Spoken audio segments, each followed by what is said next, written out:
Innal hamdalillah nahmaduhu wa nasta'inuhu wa nastaghfiruh wa natubu ilaihi wa nastahdihi wa na'udzu billahi min shururi anfusina wa min sayyiati a'malina may yahdihillahu fala mudilla lahu wa may yudlil fala hadiyalah. Asyhadu an la ilaha illallah wa la syarika lah wa asyhadu anna Muhammadan abduhu wa rasuluh. Allahumma shalli ala Muhammadin wa ala ali Muhammad kama shallaita ala ali Ibrahim innaka Hamidum Majid. Allahumma barik ala Muhammadin wa ala ali Muhammad kama barakta ala ali Ibrahim innaka Hamidum Majid.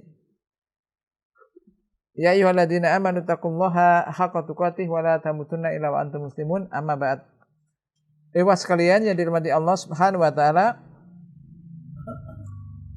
Alhamdulillah kita bisa melanjutkan kembali yakni kajian kitab tauhid ini. Mudah-mudahan apa yang akan kita kaji ini bisa memberikan tambahan ilmu dan bisa kita amalkan di dalam kehidupan kita. Insyaallah kita kemarin terakhir pembahasan kita adalah sampai dalam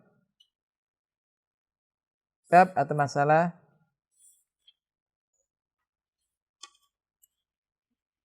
apa kemarin? Sampai di mana kemarin?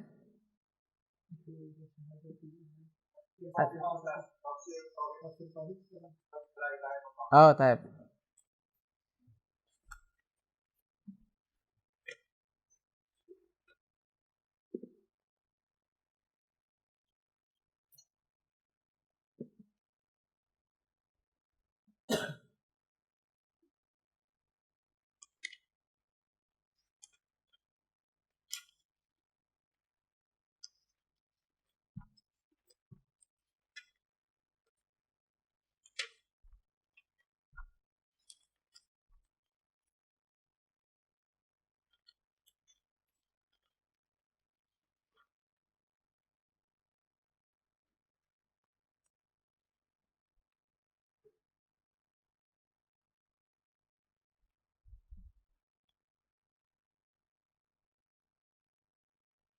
Nah, sebelum kita masuk ke dalam bab at-tafsir tauhid wa syahadati an la ilaha illallah, maka di kitab tauhidnya itu, kalau di kitab tauhidnya aslinya ini disebutkan fihi masail. Jadi ini kandungan dari ayat ataupun hadis yang ada di bab ini. Ada di bab ini. Di antum ada yang punya kitab tauhid yang dulu yang matanya? Enggak ada, semuanya langsung kitab ini ya, kitab ini kitab Mulakhas ya? Ya. Baik. Saya bacakan aja poin-poinnya. Baru kemudian kita masuk di dalam yakni bab tafsir tauhid syahadati an la ilaha illallah. Qala Syekh Muhammad At-Tamimi, dari kitab aslinya ada situ fihi masail. Yakni kandungan dari bab ini. Ini bab, jadi dari kandungan dari bab mulai bab yakni khauf minasyirki. Ada beberapa poin beliau sebutkan. Tidak masalah kita baca. Jadi walaupun nanti sebagiannya mungkin telah kita sebutkan di awal. Jadi kesimpulan kandungan dari bab ini. Qala fi masail al-ula, yang pertama adalah al-khaufu minasyirki. Jadi masalah pertama atau poin pertama yaitu takut kepada kesyirikan. Takut kepada kesyirikan. Ini ya karena berdasarkan firman Allah Ta'ala di sini yaitu innallaha la yaghfiru ayyushraka bihi. Sesungguhnya Allah tidak mengampuni dosa syirik. Demikian juga firman Allah Ta'ala tentang doanya Nabi Ibrahim, waj'alni wa baniya anak budal asnam. Jauhkanlah aku dan juga anak turunku dari menyembah berhala. Ini menunjukkan yakni khauf minasyirki. Ada rasa takut terhadap kesyirikan. Kemudian yang kedua, bahwasanya ada riya minasyirki. Yang kedua, bahwasanya riya itu adalah termasuk syirik. Riya termasuk kesyirikan. Hal ini berdasarkan hadis, yakni akhwafu ma akhafu alaikum asyirkul asghar. Fasu'ila anhu faqala ar-riya. Ya ini berdasarkan hadis sabda Rasulullah, sesuatu yang paling aku takuti menimpa kalian atau terhadap kalian itu adalah syirik asghar. Bila beliau ditanya tentang itu, beliau menjawab yaitu ar-riya. Itu riya beramal untuk ingin dilihat oleh orang. Ini termasuk syirik. Kemudian yang ketiga, yakni kandungan yang ketiga, annahu minasyirkil asghar. Bahwasanya riya itu termasuk syirik asghar.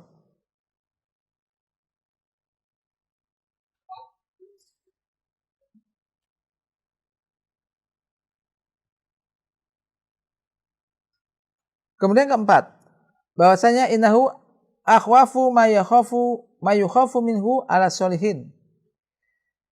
Bahwasanya syirik asghar ini adalah sesuatu yang paling ditakutkan terhadap orang-orang yang soleh.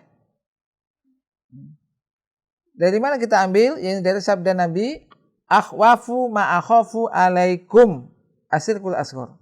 Sesuatu yang paling aku khawatirkan terhadap kalian adalah syirik asghar. Kalian di sini berarti siapa ini konteksnya? Para sahabat. Para sahabat. Ini. Kenapa? Karena bisa saja riya ini masuk ke dalam diri atau hati manusia tanpa disadari karena saking halusnya. Karena juga setiap jiwa ini senang kalau dipuji. Setiap orang itu punya jiwa nafsunya ini suka kalau disanjung dan dipuji orang. Kemudian yang kelima, yakni faedah atau kandungan yang kelima, yakni dekatnya surga dan juga neraka. Dekatnya surga dan neraka. Hal ini diambil dari sabda Rasulullah, man laqiyallaha la yusyriku bihi syai'an dakhala jannah wa man laqiyahu yusyriku bihi syai'an dakhala nar. Yakni barang siapa yang berjumpa dengan Allah dalam keadaan tidak menyekutukannya dengan suatu apapun, ia akan masuk ke dalam surga. Dan barang siapa yang berjumpa dengan Allah yang mati dalam keadaan dia menyekutukan Allah dengan sesuatu, maka ia masuk ke dalam neraka. Ini diambil dari sini. Jadi ini dekatnya yaitu surga dan juga neraka. Kemudian yang keenam,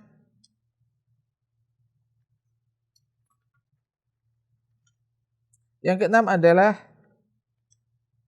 al-jam'u baina qurbihima fi hadisin wahid. Yakni dipadukannya antara kedekatan keduanya itu di dalam satu hadis. Yakni man laqiyallaha la yusyriku bihi syai'a, ini al-hadis. Nah, disebutkan hal itu dalam satu hadis. Nah, sebagaimana tadi kita sebutkan, barang siapa yang bertemu dengan Allah dalam keadaan tidak menyekutukannya dengan suatu apapun, masuk surga. Dan barang siapa yang berjumpa dengan Allah dalam keadaan menyekutukannya dengan Allah, menyekutukan sesuatu dengan Allah, maka ia masuk neraka. Poin yang ketujuh, yakni bahwasanya barang siapa yang berjumpa dengan Allah dalam keadaan menyekutukan Allah, maka ia dakhalan nar. Walau kana min abadin nas, ia akan masuk neraka walaupun dia ahli ibadah. Dia ibadahnya banyak, ibadahnya kenceng, tapi dia satu sisi berbuat syirik kepada Allah. Mati dalam keadaan berbuat syirik kepada Allah, maka ia ini masuk neraka. Hal ini masuk di dalam keumuman hadis man laqiya. Man itu siapa saja. Man, siapa saja yang bertemu dengan Allah, berjumpa dengan Allah. Namun di sana ketika ini kesyirikan dilakukan syirik akbar, maka ia tidak akan masuk surga, dan walaupun dia termasuk abadin nas. Allah Ta'ala berfirman, innahu may yusyrik billah faqad haramallahu alaihi al-jannah wa ma'wahu nar. Sesungguhnya orang yang telah berbuat syirik, orang yang berbuat syirik kepada Allah, yang syirik akbar, maka Allah mengharamkan baginya surga dan tempat tinggalnya adalah neraka. Ini syirik akbar. Maka ini penting sekali untuk dibahas, dikaji, diketahui. Walaupun dia mau sholat, puasa, haji, tapi sisi lain ternyata dia melakukan kesyirikan dengan syirik akbar. Maka ini ya semacam tadi Allah mengharamkan baginya surga dan tempatnya adalah nanti di dalam neraka. Jika syirik asghar, maka udziba biqadri dunubihi, disiksa sebesar sesuai dengan dosa-dosanya, kemudian masuk ke dalam surga. Yang kedelapan, yakni poin yang kedelapan, kandungan yang kedelapan, al-mas'alatul adzimah su'alul khalillahu walibanihi wiqayatan ibadatil asnam. Yakni masalah yang agung, yaitu permintaan al-khalil, yakni Nabi Ibrahim alaihissalam berdoa kepada Allah agar Nabi Ibrahim dan juga anak turunnya ini dilindungi dan dijauhkan dari menyembah berhala, dari beribadah kepada berhala. Diambil dari yakni apa? Doa Nabi Ibrahim, wajnubni wa baniya anak budal asnam. Dan ini juga penting ya, sisi ini. Kalaulah Nabi Ibrahim saja berdoa semacam itu, maka kita kalau bisa juga banyak berdoa yang semacam itu. Apalagi sekarang, zaman sekarang banyak sekali ya bentuk-bentuk model-model yang mengarah kepada kesyirikan. Tayangan-tayangan, apalagi kadang-kadang film anak-anak, ini diarahkan ke situ. Kadang-kadang kita tidak selalu kita bisa mengawasi, ya kan? Mengawasi, apalagi kalau anaknya sudah, bapaknya sibuk, anaknya dikasih HP, main game, dan kita nggak tahu apa yang dibuka, ya kan? Maka ini doa ini penting, ya. Doa termasuk ini doanya Nabi Ibrahim, wajnubni wa baniya anak budal asnam. Kemudian yang kesembilan adalah al-i'tibaruhu bihalil aktsar. Yakni ini diambil melihat dari sisi keadaan yang terbanyak. Berdasarkan yakni di dalam ayat Rabbi innahunna adlalna katsiran minan nas. Wahai Tuhanku, sesungguhnya mereka berhala-berhala itu telah menyesatkan banyak orang. Menyesatkan banyak orang.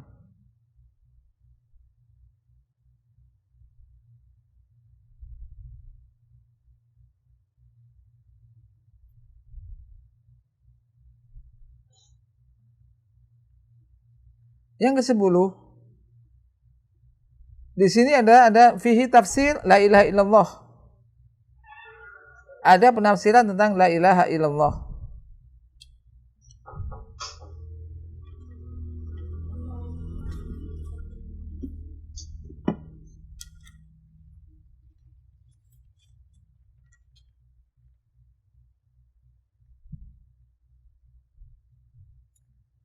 Sebagaimana disebutkan oleh Imam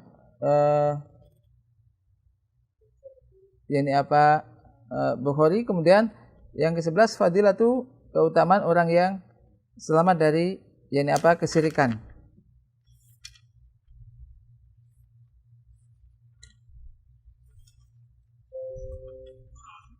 Afan itu adalah tadi itu kandungan dari tadi itu saya baca ada kandungan dari khauf kepada kesyirikan. Kemudian bab yang berikutnya sebelum kita masuk ke dalam tafsir tauhid, yakni kandungan dari bab berdakwah kepada syahadat an la ilaha illallah. Di sana muallif menyebutkan ada beberapa kandungan terkait di dalam bab berdakwah kepada la ilaha illallah, syahadat an la ilaha illallah. Kandungannya fi masail, beliau menyebutkan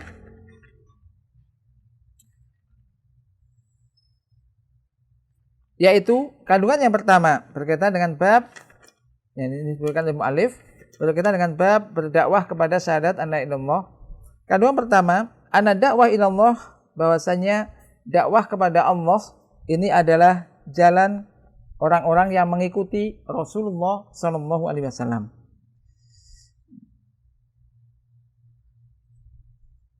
Dakwah kepada Allah ini jalannya orang-orang mengikuti Rasulullah SAW. Dari sini juga berarti kita ketika kita juga ingin ittiba kepada Rasul, ya tentu kita harus menempuh dakwah ini, mengajak orang.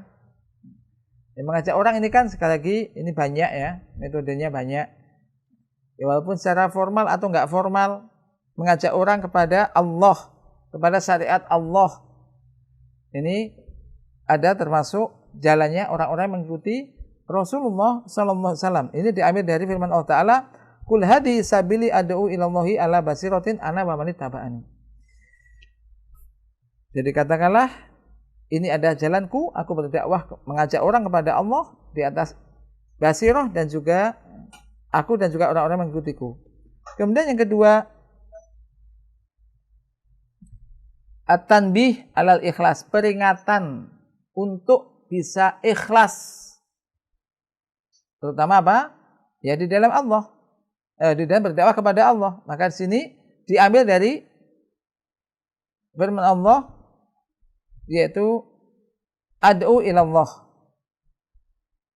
Karena disebutkan, karena tidak sedikit orang atau manusia, walaupun dia itu berdakwah ilal haq, namun ternyata dia itu berdakwah mengajak orang kepada dirinya. Kepada dirinya. Ini kepada dirinya, tidak sedikit.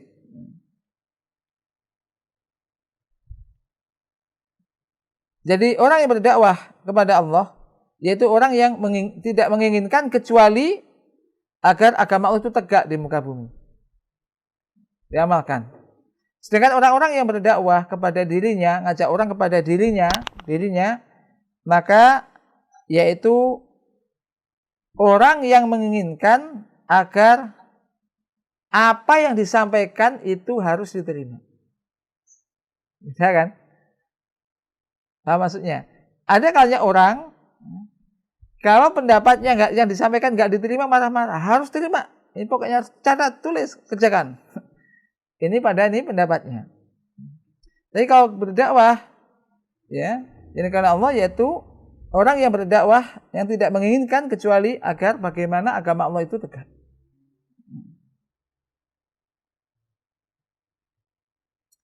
Adapun orang yang tadi berdakwah mengajak kepada dirinya adalah bahwasanya semua yang disampaikan olehnya harus diterima. Benar apa salah, pokoknya harus diterima. Nah, berarti maksa orang mengajak untuk kepada dirinya, bukan kepada agama Allah. Perhatikan kaum salaf. Imam Malik di antara pendapatnya Imam Malik adalah mengatakan kullun yu'khad wa yurad min qaulihi. Imam Malik. Masing-masing orang bisa yu'khad wa yurad min qaulihi. Ya, ini termasuk pendapat beliau. Ini bisa diambil dan bisa ditolak pendapatnya setiap orang. Ila sahibatul qabr, kecuali Rasulullah sallallahu alaihi wasallam, maka mutlak harus diterima. Tapi selain Rasul bisa diterima, bisa tidak diterima. Kalau sesuai dengan Al-Qur'an dan Sunnah, ambil. Kalau nggak sesuai, enggak. Ini Imam Malik. Termasuk juga imam-imam yang 4, semuanya sama. Intinya sama, mengajak umat untuk kembali kepada hadis, bukan kembali kepada qaulnya. Imam Syafi'i juga begitu. Imam Syafi'i, idza shahha hadisu fa huwa madhhabi, apabila ada hadis sahih itu madhabku. Sampai ketika kamu jumpai pendapatku ini tidak sesuai, berselisihan dengan hadis yang sahih, buang pendapatku ke tembok, buang. Ambil itu hadis yang sahih dari Rasulullah sallallahu alaihi wasallam. Demikian. Ini menunjukkan, jadi imam 4 ini Ahlussunnah wal Jamaah ini mengajak umat ini untuk kembali kepada hadis yang sahih. Ini. Jadi ini peringatan untuk supaya ikhlas ketika berdakwah. Nah, kemudian yang ketiga, bahwasanya al-basirah termasuk sesuatu yang fardu, wajib. Ya, terutama dalam berdakwah, karena Allah Ta'ala berfirman di sini, ad'u ilallahi ala basiratin. Nabi Muhammad mengatakan, ya melalui di ayat ini, aku berdakwah mengajak orang kepada Allah ala basirah. Hal ini karena seorang dai mesti mempunyai ilmu tentang apa yang akan disampaikan, yang akan didakwakan kepada manusia. Mau diajak kemana nih orang-orang ini? Mau diajak kemana? Ini harus tahu. Nah, kemudian yang keempat,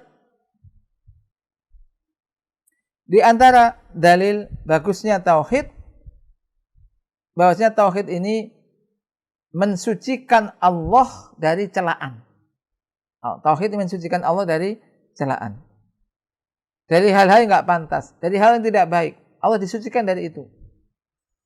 Ini diambil dari firman Allah Ta'ala, subhanallahi wa ma'ana minal musyrikin. Maha suci Allah. Allah disucikan. Maha suci Allah. Wa ma'ana minal musyrikin, dan aku bukan termasuk orang-orang yang berbuat syirik. Subhanallah, kata-kata firman Allah Ta'ala subhanallah, yang artinya maha suci Allah, ini merupakan dalil bahwasanya Allah itu asa li kamalihi, yakni karena kesempurnaannya, kemahasempurnaannya.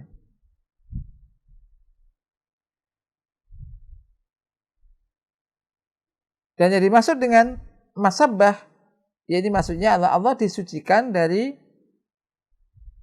sekutu, atau tidak, yaitu dari disamakan dengan makhluk. Artinya tidak mungkin sama antara zat yang maha sempurna dengan makhluk yang sangat kurang.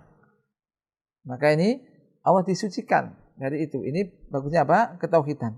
Kemudian yang kelima,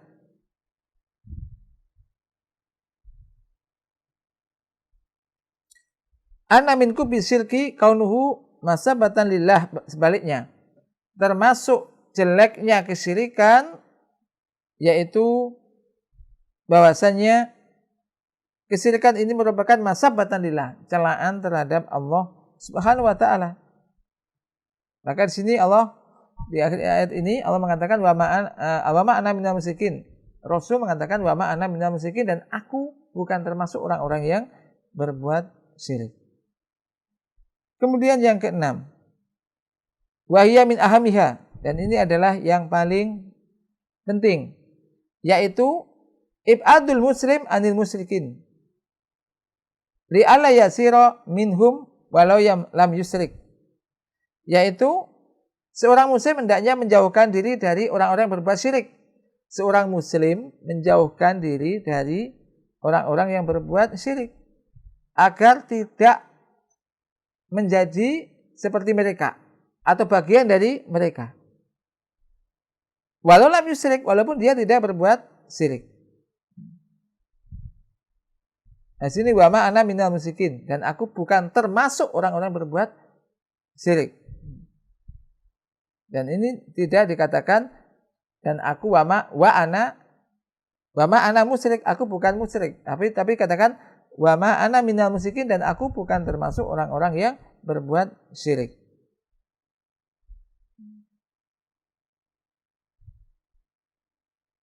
Maka ini penting untuk membuat lingkungan, lingkungan yang bagus, lingkungan yang baik-baik, membentuk lingkungan sekitar kita orang-orang yang soleh, yang jauh dari kesyirikan. Maka ini bagus. Kalau mungkin, ya ini kita lakukan semacam itu. Yang keenam, yang ketujuh, yakni bahwasanya tauhid merupakan kewajiban yang pertama. Tauhid merupakan kewajiban yang pertama yang harus ditunaikan oleh hamba. Diambil dari sabda Rasulullah SAW, fal yakun awwala ma tad'uhum ilaihi syahadatu an la ilaha illallah. Maka hendaklah yakni apa? Pertama kali yang kamu serukan kepada mereka adalah syahadat an la ilaha illallah. Dan riwayat yang lain agar mereka yuwahhidullah. Ayyuwahhidullah, agar mereka mentauhidkan Allah.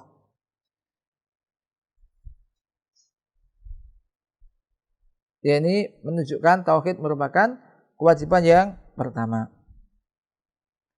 Yang kedelapan, yakni anahu yubda'u atau yabda'u bihi qabla kulli syai' hatta shalah. Bahwasanya tauhid ini dijadikan permulaan atas segala sesuatu, sebelum yang lainnya diserukan, termasuk masalah salat. Jadi pertama kali diajak ke syahadat dulu, syahadat la ilaha illallah atau ke tauhid, baru kemudian masa sholat dan berikutnya. Yang ke-9, bahwasanya makna ayyuwahhidullah, makna agar mereka mentauhidkan Allah, ini adalah sama dengan makna syahadat an la ilaha illallah. Sama dengan makna syahadat an la ilaha illallah. Jadi sama saja, berdakwah menuju tauhid, berdakwah kepada syahadat an la ilaha illallah, ini sama. Nah, kemudian yang ke-10, masalah ke-10, bahwasanya manusia qad yakunu min ahli kitab, bisa jadi ia termasuk dari ahli kitab, wa huwa la ya'rifuha, sementara ia tidak mengetahuinya, atau mengetahuinya akan tetapi tidak mengamalkannya. Maksudnya ini apa? Mengetahui apa? Syahadat an la ilaha illallah. Syahadat an la ilaha illallah. Jadi bisa jadi manusia itu termasuk ahlul kitab tapi tidak mengetahui syahadat an la ilaha illallah, atau mengetahui syahadat an la ilaha illallah tapi tidak mengamalkannya. Adapun yang ke-11 yaitu at-tanbih ala ta'alim bitadrij. Ya, yakni peringatan agar di dalam mengajar itu bertahap. Di dalam pengajaran ini bertahap. Diambil dari sabda Rasulullah SAW kepada Mu'adz bin Jabal, ud'uhum ila ayyuwahidullah. Ini pertama kali, serulah mereka untuk mentauhidkan Allah. Kemudian jika mereka telah mentaati kamu itu, maka beritahukan kepada mereka Allah mewajibkan atas mereka, dan seterusnya. Ini bertahap, sedikit. Kemudian ke-13 adalah dimulai dari yang terpenting, kemudian yang berikutnya dan berikutnya.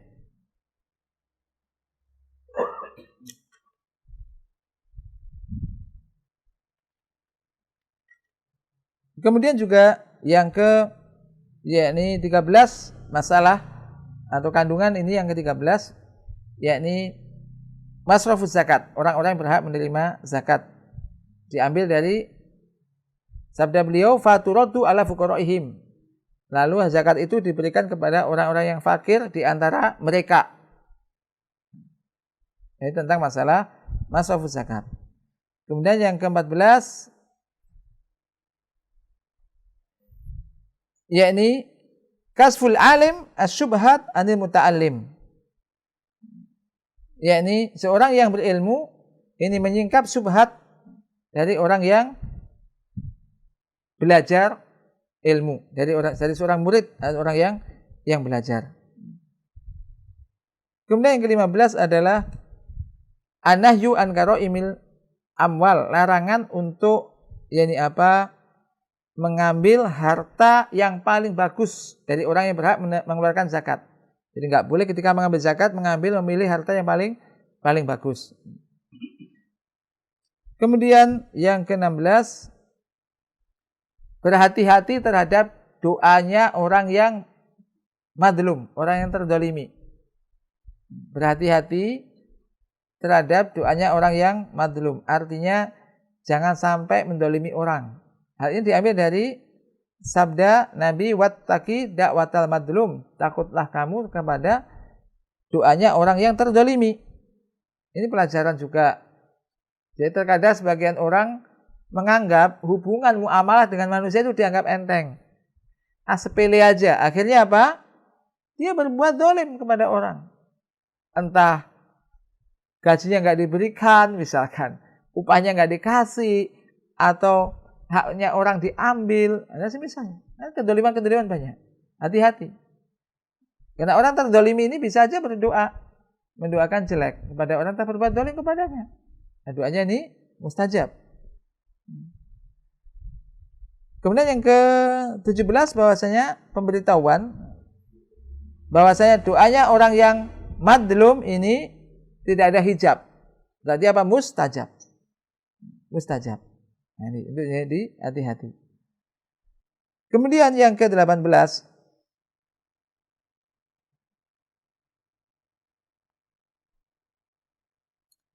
bahwasanya di antara dalil-dalil tauhid yakni apa yang berlaku atau dialami oleh Sayyidil Mursalin wa Sayyidil Auliya mina masaqah wal ju' wal waba,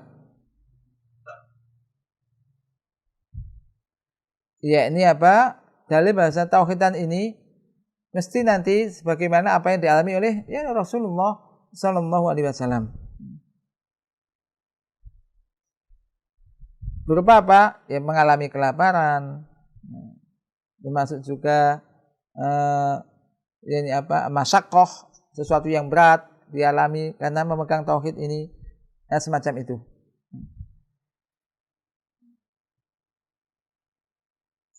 Maka kesabaran untuk menerima semua itu ini menunjukkan keikhlasan manusia di dalam bertauhid kepada Allah. Dan bahwasanya tujuannya hanyalah Allah Subhanahu wa taala. Dan oleh karenanya dia sabar terhadap bala atau musibah yang menimpanya. Kemudian juga yang ke-19 yang kandungannya bahwasanya di dalam sabda Nabi, sungguh aku akan berikan bendera dan seterusnya, ini ada salah satu tanda kenabian Rasulullah sallallahu alaihi wasallam. Termasuk juga yang ke-20 yakni ludah dari Nabi yang diberikan kepada kedua mata Ali bin Abi Thalib sehingga menjadi sembuh. Ini juga salah satu tanda yakni kenabian kerasulan Rasulullah sallallahu alaihi wasallam. Masuk berikutnya juga kandungan berikutnya tentang keutamaan Ali bin Abi Thalib radhiyallahu anhu.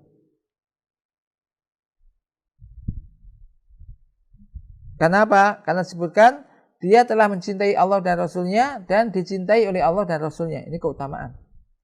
Ini keutamaan. Kemudian yang berikutnya keutamaan sahabat, di mana mereka semuanya membicarakan yakni siapa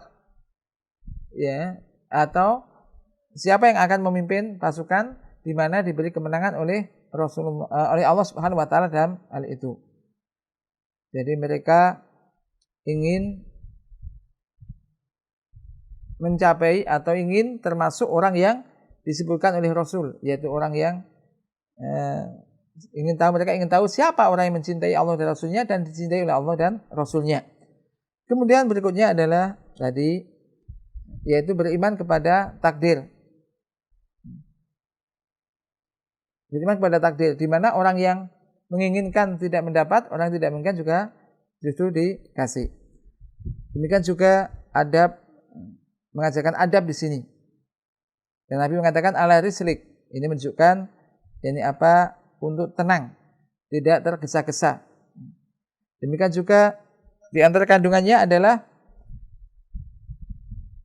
ada waktu ila Islam qabla qital, menyeru orang kepada Islam sebelum peperangan.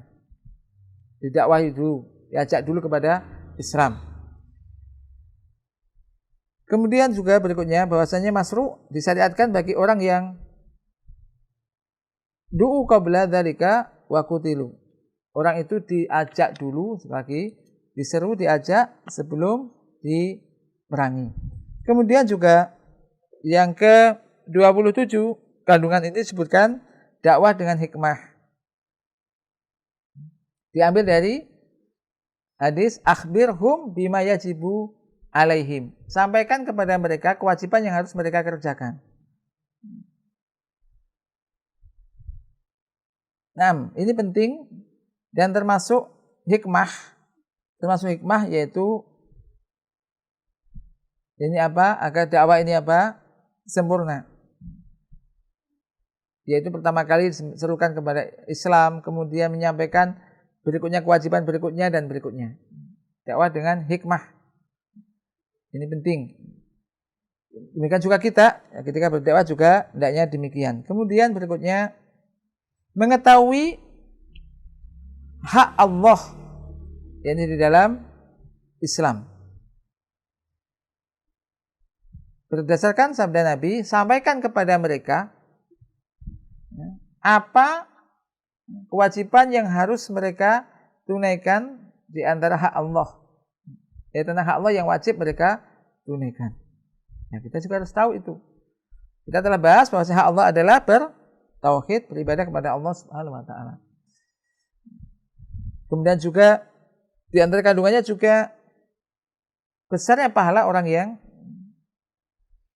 yakni menjadi perantara seseorang mendapatkan hidayah.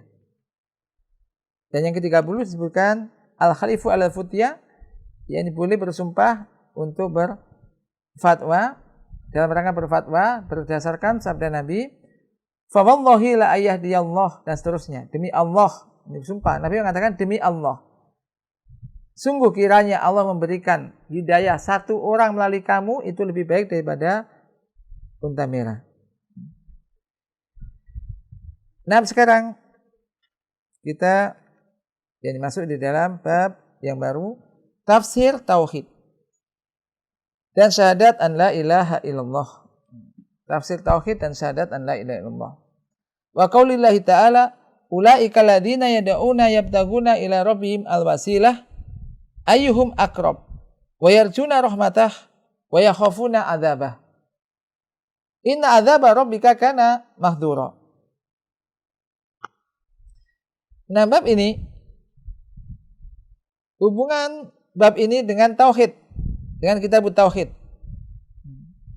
tentang penjelasan tafsir tentang tauhid dan juga syahadat an la ilaha illallah. Setelah musannif Syekh Muhammad At-Tamimi rahimahullah di dalam bab-bab yang sebelumnya yakni menyebutkan tentang tauhid, tentang keutamaan tauhid, kemudian tentang berdakwah, mengajak orang kepada tauhid, kemudian tentang rasa takut kepada lawan dari tauhid, yaitu apa? Syirik. Kemudian dia menjelaskan di dalam bab ini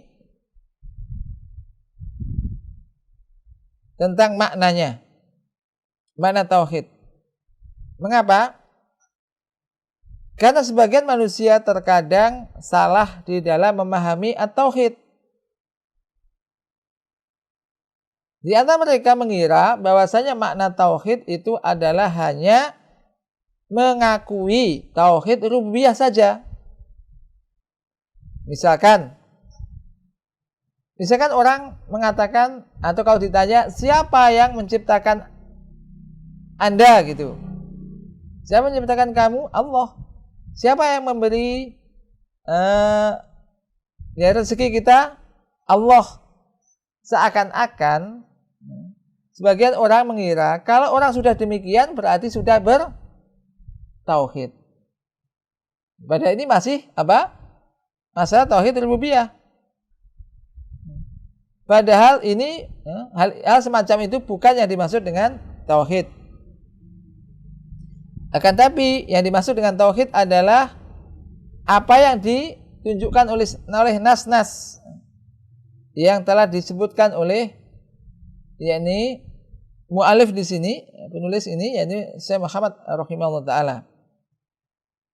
Termasuk di antaranya adalah di dalam bab ini. Ini disebutkan yaitu bahwasanya penafsiran tauhid itu adalah menunjukkan ibadah hanya kepada Allah semata dan bersih dari kesyirikan. Bersih dari kesyirikan. Kemudian disebutkan tafsir tauhid wa syahadati an la ilaha illallah. Ini tafsir tauhid dan syahadat an la ilaha illallah. Ini disebutkan dengan bergandengan. Karena maknanya untuk menjelaskan bahwasanya makna keduanya itu adalah satu, sama. Ya, tauhid dengan syahadat an la ilaha illallah juga sama. Makna tauhid dengan makna syahadat an la ilaha illallah ini tidak berbeda.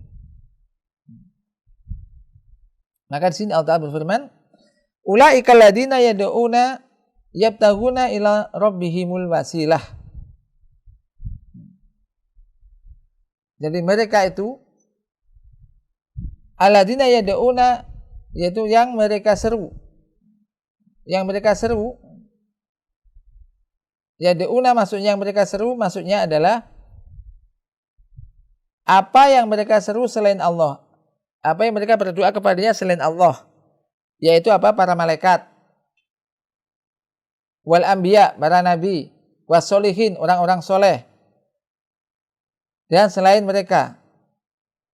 Maka dhamir yang dimaksud yang mereka seru, yang mereka kembali kepada orang-orang kafir. Jadi maksudnya adalah sembahan-sembahan yang disembah oleh mereka selain Allah, baik itu malaikat, nabi, orang-orang soleh, itu semuanya yabtaguna ila rabbihim. Mereka semuanya masih mengharapkan, yabtaguna ayatlubuna, masih mencari, yakni mencari kepada yabtaguna ila rabbihim al-wasilah, mencari wasilah untuk mendekatkan diri kepada Tuhan mereka. Wasilah, kita sering mendengar wasilah. Wasilah adalah sesuatu yang digunakan untuk mendekatkan diri kepada Allah. Yang dimaksud dengan tawassul kepada Allah, yaitu melakukan suatu amalan yang bisa mendekatkan dirinya kepada Allah. Melakukan suatu amalan yang bisa mendekatkan dirinya kepada Allah. Wa yarjuna rahmatah, dan mereka pun masih mengharapkan rahmat Allah. Mereka berupaya untuk melakukan sesuatu yang bisa mendekatkan diri mereka kepada Allah. Mereka masih mengharapkan rahmat Allah. Wa yakhufuna adzab, dan mereka pun masih takut dengan azab Allah.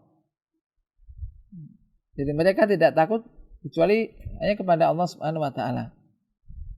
Mereka di sini apa maksudnya? Siapa? Yaitu yang mereka seru. Yang disuruh orang-orang kafir, baik itu malaikat, baik itu para nabi, orang-orang soleh itu. Kok dimintai, mereka sendiri masih butuh, itu maksudnya. Paham?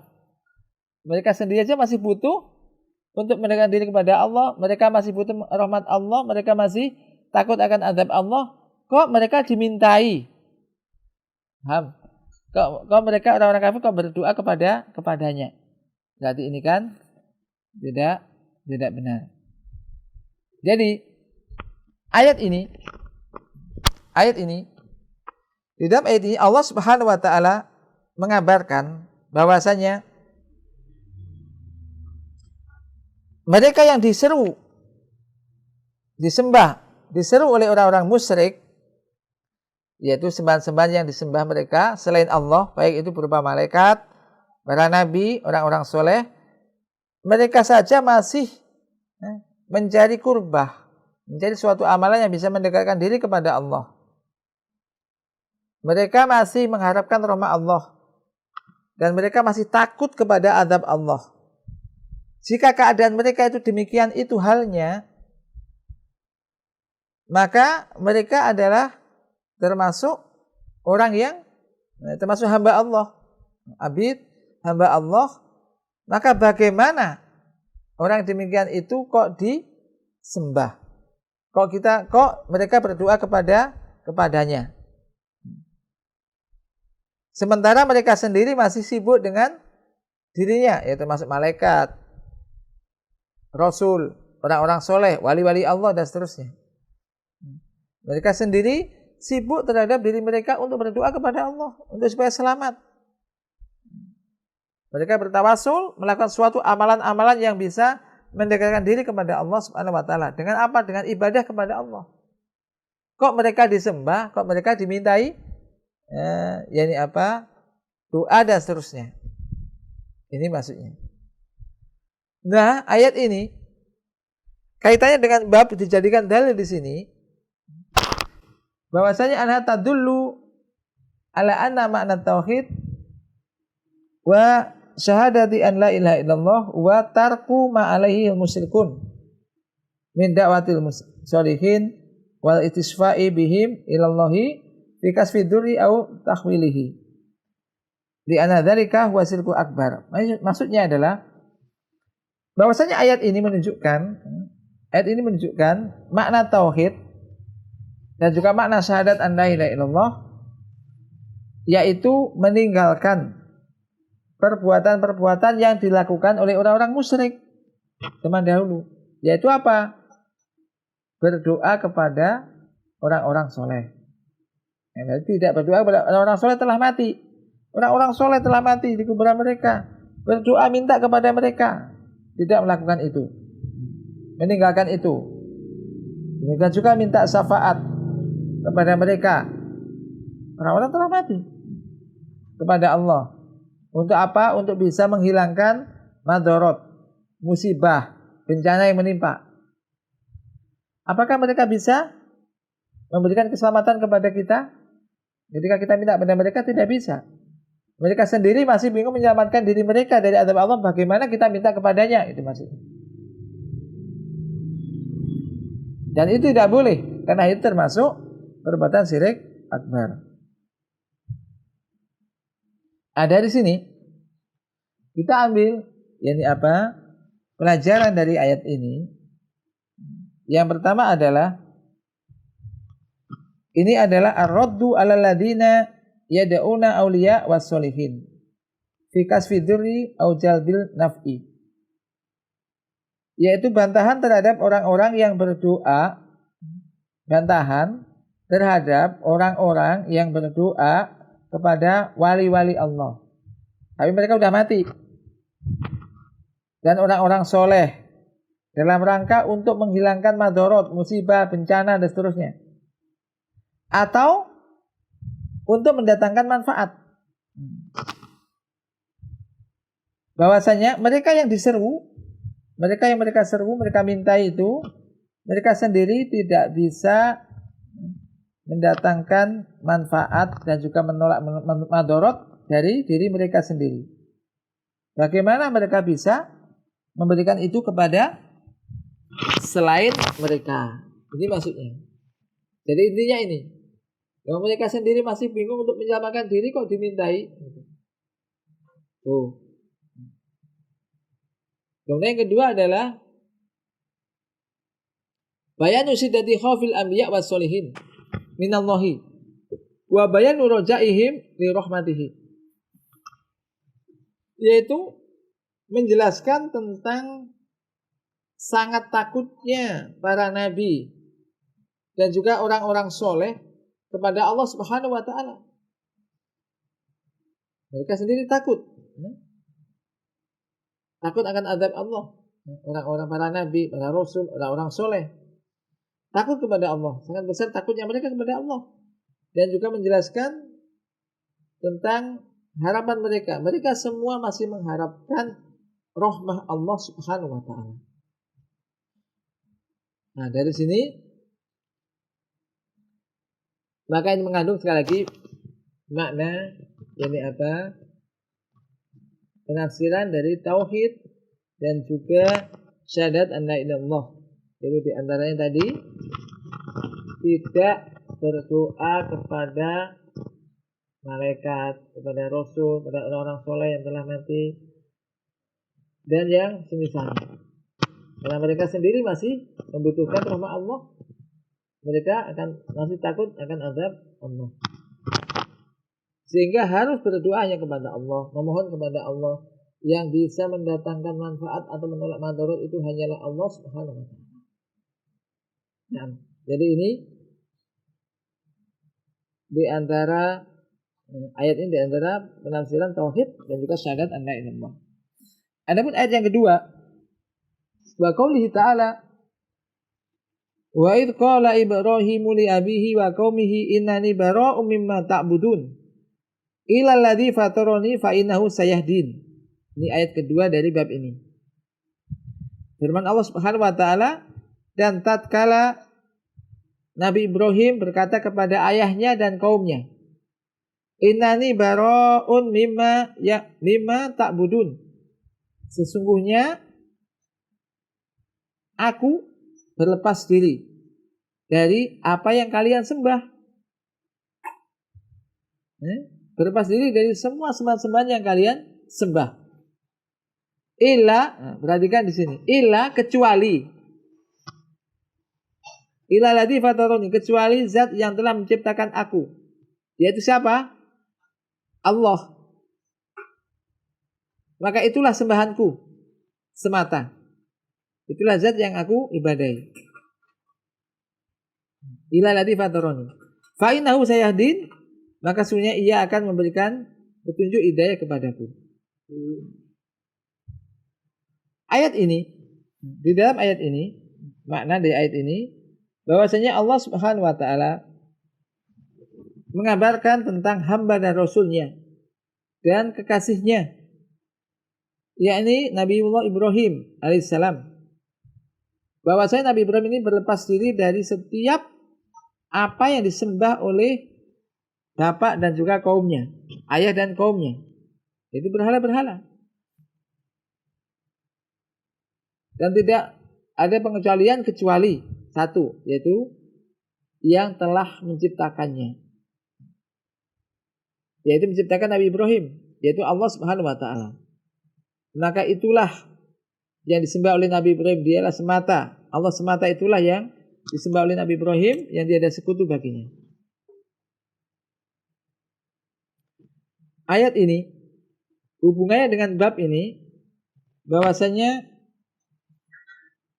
ini menunjukkan bahwa makna tauhid dan syahadat an la ilaha illallah adalah berlepas diri dari kesyirikan, berlepas diri dari amal-amal syirik, dari kesyirikan, dan menunjukkan ibadah hanya kepada Allah saja. Ini maknanya. Yaitu apa tadi? Berlepas diri dari kesyirikan dan mengesahkan Allah dengan ibadah, menunjukkan ibadah hanya kepada Allah Subhanahu wa taala saja. Ini. Karena sesungguhnya la ilaha illallah ini mengandung yaitu penafian, menafikan, yang diungkapkan di sini oleh Nabi Ibrahim di ayat ini, innani bara'un, sesungguhnya aku berlepas diri. Dan juga ada isbat, an-nafyu wal isbat. Jadi semakna dengan la ilaha. Wal isbat menetapkan, yang diungkapkan oleh Nabi Ibrahim dengan di ayat ini, ilal ladzi fataroni, kecuali yang telah menciptakanku. Ini kan sama dengan la ilaha illallah. Tidak ada sembahan yang hak disembah illa kecuali Allah. Sini ilal ladzi fataroni, kecuali yang telah menciptakanku, yaitu Allah Subhanahu wa taala. Maka yang terakhir, pelajaran bisa diambil dari ayat ini yang menjelaskan tentang makna dan penafsiran tauhid, bahwasanya makna la ilaha illallah adalah mentauhidkan Allah dengan memurnikan ibadah, mentuluskan ibadah hanya untuk Allah, serta berlepas diri bara'ah dari beribadah kepada setiap apa yang disembah selain Allah. Kali lagi, bahwasanya makna la ilaha illallah adalah mentauhidkan Allah dengan memurnikan ibadah hanya kepada Allah, menunjukkan ibadah hanya kepada Allah, dan berlepas diri dari ibadah-ibadah yang ditujukan kepada semua sembahan selain Allah. Yang kedua, pelajaran dari ayat ini, idharul bara'ah min dinil musyrikin, menampakkan baro'ah, yaitu apa? Berlepas diri dari agama orang-orang musyrik. Ditampakkan ini. Jadi berlepas diri baro'ah, berlepas diri, tidak ikut-ikut, berlepas diri dari agamanya orang-orang musyrik. Yang ketiga, disyariatkannya untuk tabari, yaitu berlepas diri dari musuh-musuh Allah. Walaupun mereka ini adalah akraban nas, orang yang paling dekat. Orang yang paling dekat, tapi kalau dia kafir, ya sudah berlepas diri. Berlepas diri dalam urusan agama dan ibadah. Ini. Mudah-mudahan ini bisa menjadi tambahan ilmu bagi kita. Sekali lagi, jadi makna la ilaha illallah, makna tauhid tidak hanya sekedar mengakui apa? Tauhid rububiyah saja. Tapi lebih penting dari itu, tidak berdoa kepada selain Allah, menunjukkan ibadah hanya kepada Allah dan berlepas diri dari semacam yang disembah selain Allah. Ini makna at-tauhid. Wallahu a'lam bishawab. Nah, sementara mungkin sampai di sini. Ini Allah manfa'na bima 'allamtana wa 'alimna ma yanfa'una wa rzuqna ilman tanfa'una bi. Wa sallallahu ala nabiyyina Muhammad. Nah, mungkin ada yang ditanyakan, silakan.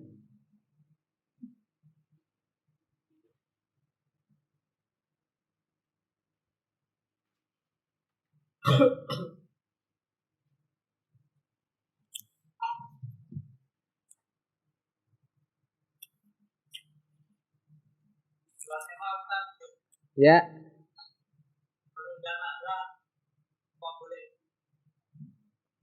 Menunda nazar. Nazar. Menunda apa membatalkan? Contohnya?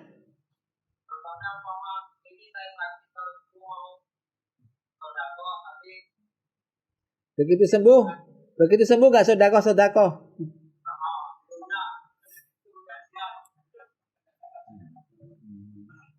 Nah, nanti insya Allah akan ada pembahasan tentang nadar di kitab tauhid ini.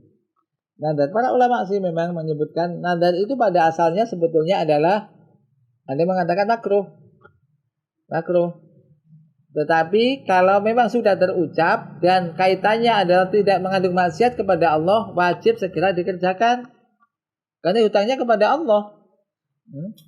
Karena nadar itu apa sih? Nadar itu jadi mewajibkan sesuatu yang sebetulnya tidak wajib. Tapi dengan diucapkan, dengan dinadarkan itu, maka menjadi wajib. Maka hukumnya sebetulnya yakni makruh. Ada yang mengatakan nadar itu tidaklah keluar kecuali dari orang yang pelit. Tetapi permasalahannya ketika sudah dinadarkan dan itu tidak mengandung maksiat kepada Allah, maka harus segera ditunaikan. Nanti insya Allah ada pembahasan tentang masalah nadar. Maka bagian ulama, maka ada mengatakan tadi makruh. Misalkan begini, saya kalau sembuh saya akan puasa Senin Kemis misalkan. Kalau saya sembuh dari sakit saya akan puasa Senin Kemis misalkan kan. Ya mau puasa Senin Kemis saja kok menanti sembuh, ya kan? Jadi, tapi kalau sudah terucap itu berat. Kalau seandainya sudah sembuh betulan tidak puasa Senin Kemis, apalagi hanya puasa Senin Kemis gitu, nggak disebutkan berapa kali, maka setiap Senin dan Kemis dia harus puasa. Kalau nggak lakukan, itu jadi kewajiban bagi dia kan, dia ada nadar kan.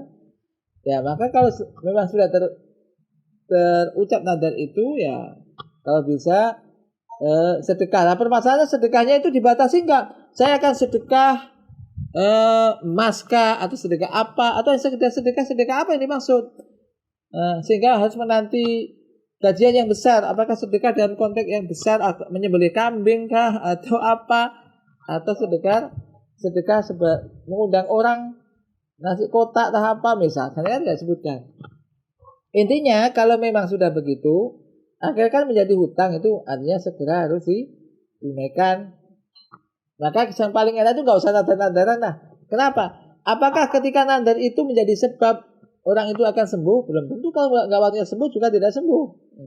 Tetapi ketika Setelah apa tadi itu diucapkan maka menjadi kewajiban bagi dia. Ya kalau dia mampu, kalau enggak. Intinya kalau bisa ya udah, kalau udah ada kemampuan ya segera tunaikan. Karena itu menjadi kewajiban yang pada asalnya sedekah itu kan tidak wajib. Tetapi ketika sudah terucap menjadi nadar dan kenyataannya memang sembuh, ya udah, ya, harus ditunaikan. Nah, Allah alam.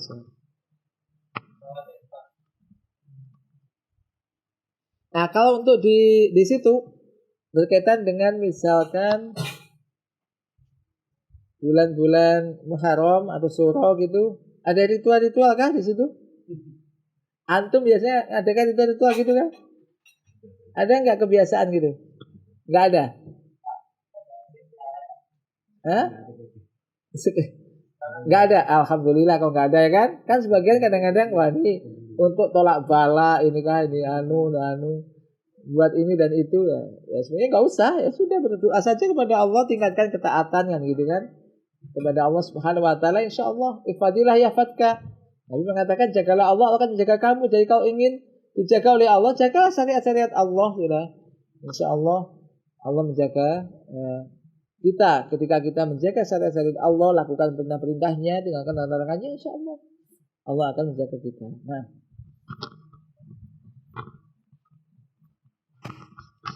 Taib sudah cukup?